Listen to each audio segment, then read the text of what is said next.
Book of Genesis, chapter 18, verses from 16 to 21. Genesis 18, verses from 16 to 21. When the men got up to leave, they looked down towards Sodom. And Abraham walked along with them to see them on their way. Then the Lord said, Shall I hide from Abraham what I am about to do? Abraham will surely become a great and powerful nation, and all nations on earth will be blessed through him. For I have chosen him so that he will direct his children and his household after him to keep the way of the Lord by doing what is right and just, so that the Lord will bring about for Abraham what he has been promised.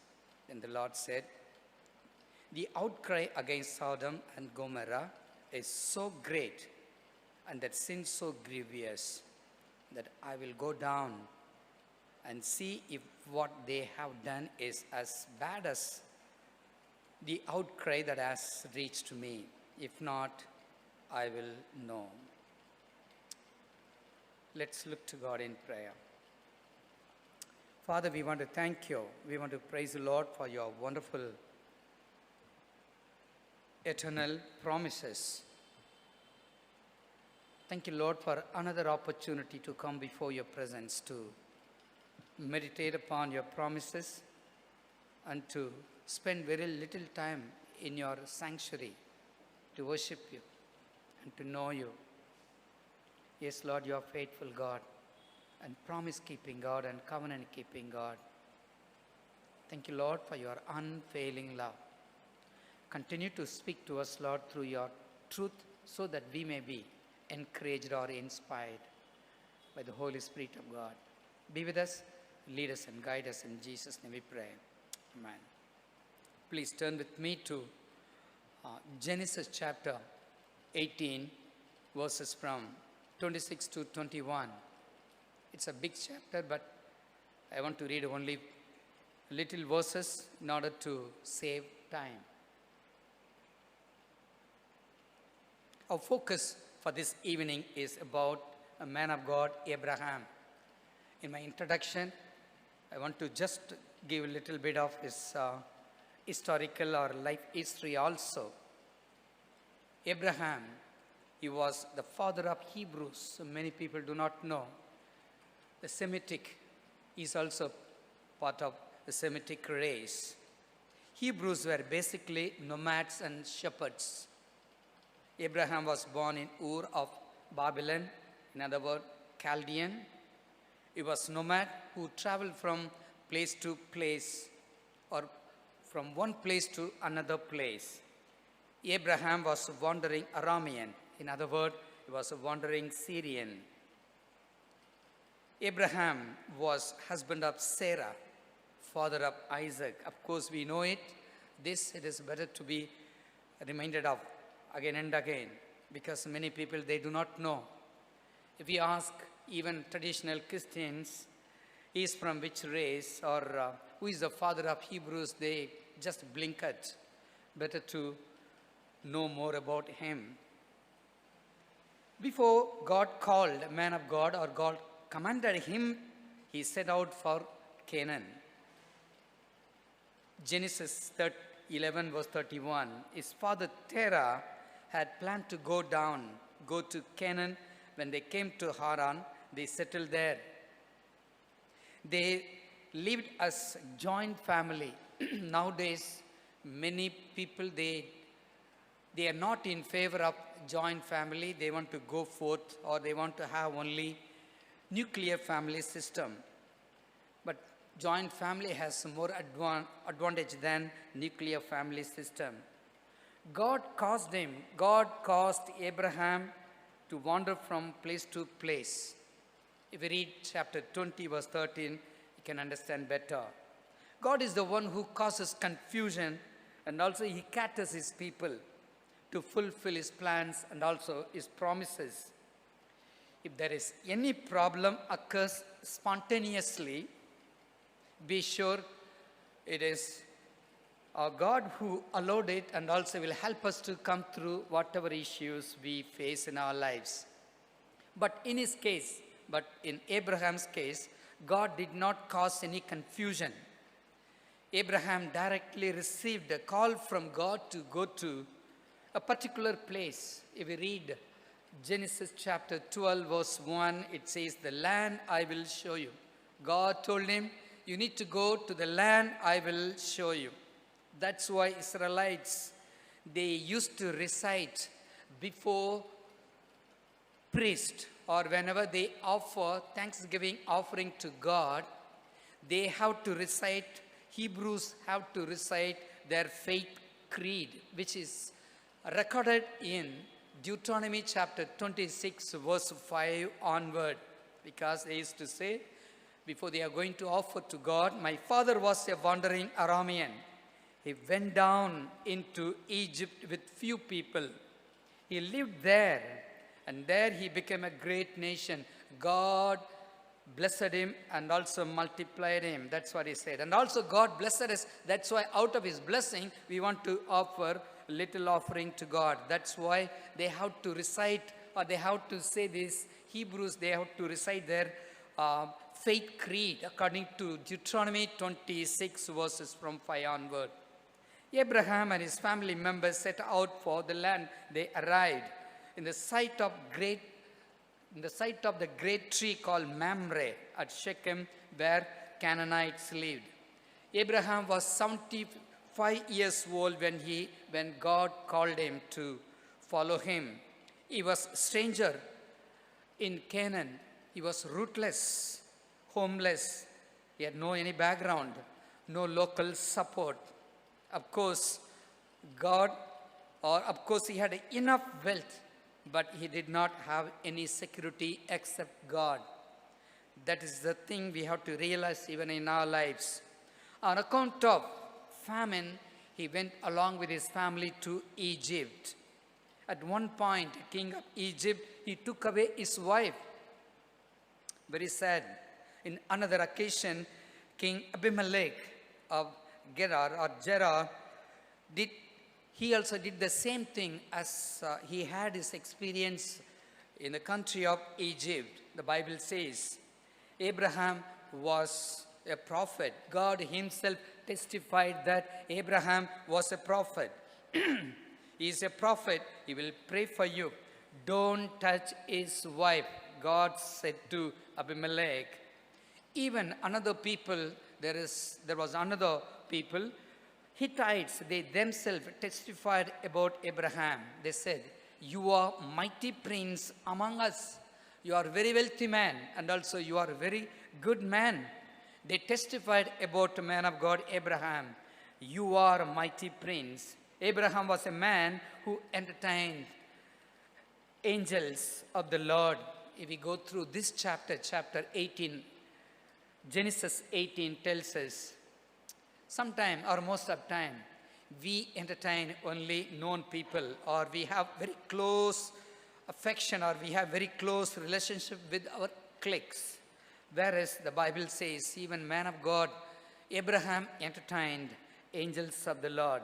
Abraham was a man who gave preference to his family, and also he loved his children, and also his wife also very dearly. The Bible tells us Abraham listened to his wife because his wife gave a lot of suggestion. There are some husbands, they are slave to their wives. They will never go away, or they will not miss their wife's word. Whereas here, Abraham listened to his wife, but he was not slave to his wife, just like King Ahab, who sold himself to his wife. He was slave to his wife, Jezebel. Whereas this man, he was really a good husband. He listened to his wife, and also he could listen to her godly advice. Abraham died in a good old age. 127 years he lived, or he was 127 years old, full of years. This is the brief history or introduction about a man of God, Abraham. The second point is Abraham was a man of prayer.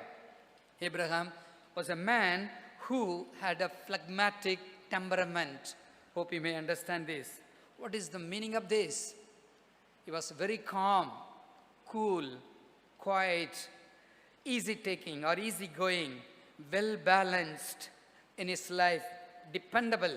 Abraham was a reliable man and also was a faithful man. He loved peace. He didn't want to fight with others. He was fearful that it was negative point, or we can understand that is a negative, and also he was self-protective, indecisive. If we read chapter 12 and 20 from Genesis, there were two events took place in his life based on these two chapters. He was a little nervous before king of Egypt, as I already mentioned, even before Abimelech, king of Gerar. Chapter 20, Abraham prayed to God for Abimelech. God healed him. God healed Abimelech, and also God blessed him because of his prayer. Abraham always fully relied on God.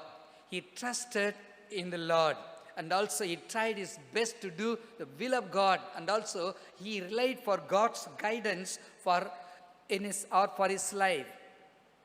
When Abraham and his nephew had a problem on account of their property issue, if we read Genesis chapter 13, Abraham said to Lot, "Let us not fight among us. It is not good to fight between us. After all, we are one family. After all, we are brothers. We should not fight among ourselves. There is a plenty of land for you to choose from. Just you look at whatever you want, you can take it." That's what Abraham said to his nephew. "If you go to north, I will go to south. If you go to south, I will go to north." That's what he said. Verse 10 tells us, Lot lifted up his eyes and saw that the Jordan Valley was well watered everywhere. It was a very beautiful country or beautiful land. That's what he was looking at. People are looking at like that only. Sodom and Gomorrah was a very, very prosperous nation or very prosperous city before the eye of Abraham's nephew Lot. Later, God destroyed this place. The Bible says, let me tell you this one. Proverbs 14:12. Proverbs 14:12. There is a way that seems right to a man, but in the end, it leads to death. I think it was hidden in the eyes of Lot. Sodom and Gomorrah was very prosperous in the eyes of Lot. Illustration, just I want to make a small illustration. 15 years ago, one of our pastors, he wanted to go to a particular church. He compelled our leaders to be transferred over there. He went there, he served there. He asked me to conduct a pastorate conference. After the pastorate conference, he came out of the church with tears. It was not very blessed time he had in the church. Abraham's choice was God's choice, the Bible says. We know what God or what had happened to Sodom and Gomorrah. Abraham was a man who feared God, or wherever he went, he built the altar for the Lord. Wherever he went, that's what the Bible tells us. He built altar for the Lord at Mamre. Also, he built altar for the Lord even in Moreh, at Shechem. For everything, for his life, for everything he relied on God. He trusted in the Lord. He tried his best to do the will of God. He prayed to God for everything. That's what the scripture tells us. He trusted, he obeyed God and fully believed in the Lord. If we go through Romans chapter 4 and also verse 8 also, we can understand how the Lord counted him or credited him as a righteous man. God-fearing man of God, Abraham, never interested in money, particularly in money matter. Example, if we go through chapter 14. If you read chapter 14, there were 4 kings. They joined together to fight against another 5 kings where Lot lived, there in Sodom and Gomorrah. So these four kings, they aligned together, they joined together, they fought with them. They defeated these four kings, defeated these five kings, and they have taken even Lot and his family members as captives. This news gone to man of God Abraham. Just he took about 318 well-trained army men along with him to fight against these four kings. By God's grace, he just defeated these four kings, and also he rescued Lot and his family members. And also he brought back all the things that they have taken from Sodom and Gomorrah. King of Sodom asked him, according to chapter 14, "Give back my people, so let me take my people. You take whatever you want, the things that you want." You know what Abraham said? "I have promised to my God Almighty, the Most High, who made heavens and the earth. I promise that I will not take anything from you. Otherwise, tomorrow you may say, I became rich because of you. I will not take." He was very clean-handed man, not fond of worldly goods, never craved or lusted for anything else. Even for his wife's cemetery, people were willing to give a free of cost for burial ground. He said, "No, I don't want even your land. I want to buy this piece of land to bury my wife." That's what he said. If we go through chapter 23, we can understand.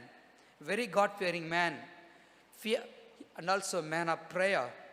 He was not interested in money at all. The other point is, Abraham was a man of prayer, and also the Bible tells he had a strong or unwavering faith. He was a man of faith. That's what the scripture tells us.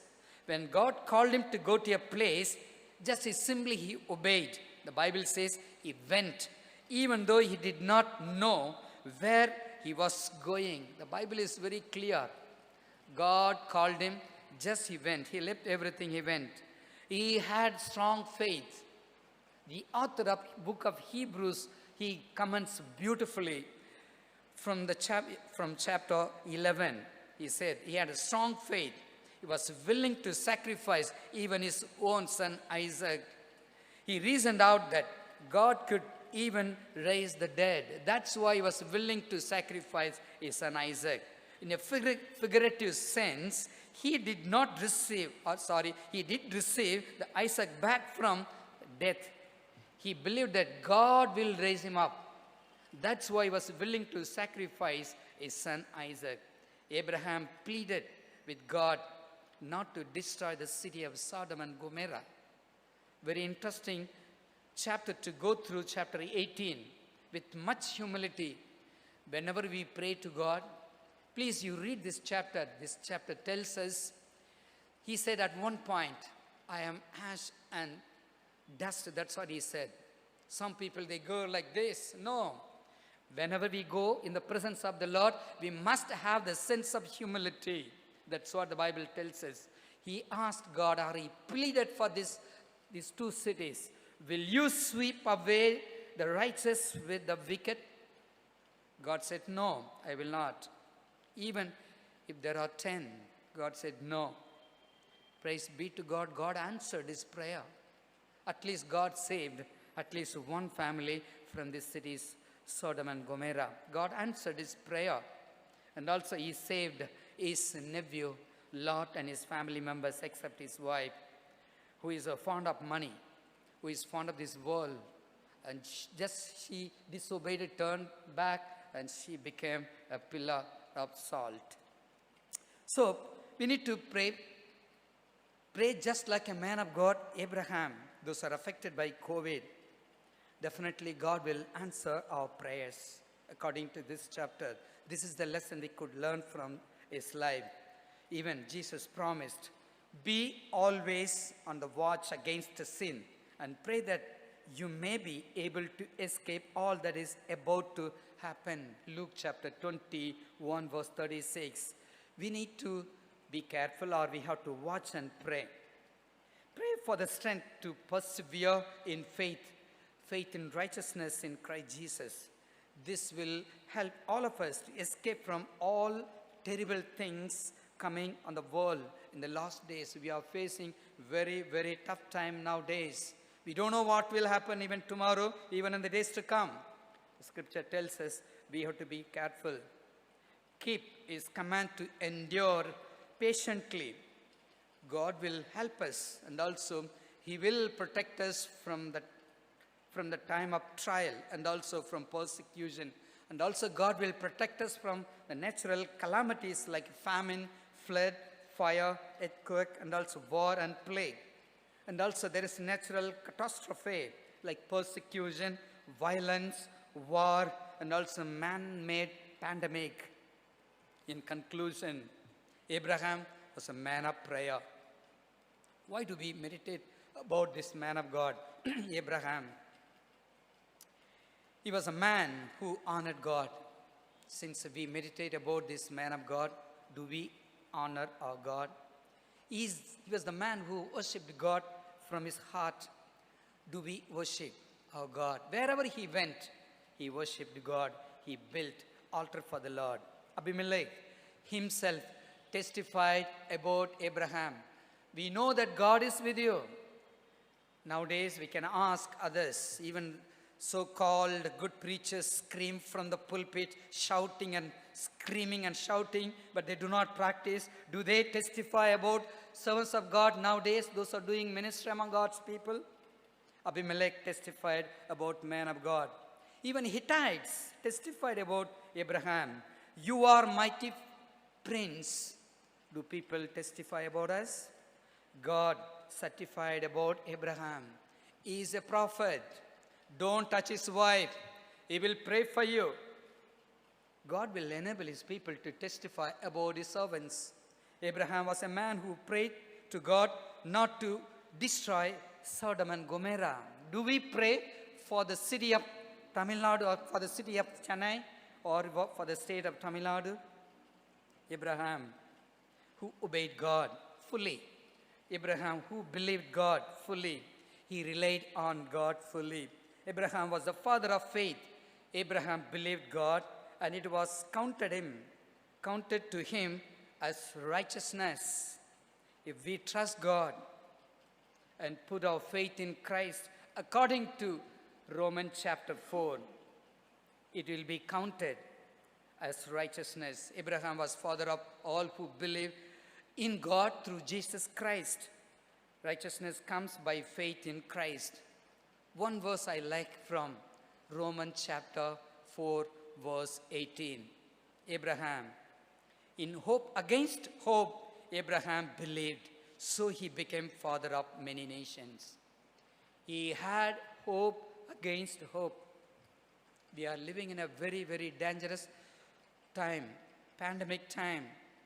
Even we can't believe people, unreliable people. But we need to have hope in God against the situation where there is no hope at all. Let us continue to rely on God of Abraham, God of Isaac, and God of Jacob. They are the ones, they are called wandering Arameans. Let us, God of Abraham, may continue to lead us and guide us to obey whatever he commanded us. Let us look to God in prayer. Father, we want to thank you. We want to praise the Lord for this wonderful evening. Lord, we could learn many lessons from your servant Abraham. Even others could testify about your servant who was faithful, relied, trusted, believed. Father, we want to love you. We want to rely on you. We want to trust in you. Lord, we want to obey you. Lord, we don't want to shout and scream. Father, Holy Spirit of God, give us courage to whatever even I teach or preach, that I may practice. Continue to anoint us, Lord. Continue to use us as your instrument. In Jesus' name we pray. Amen.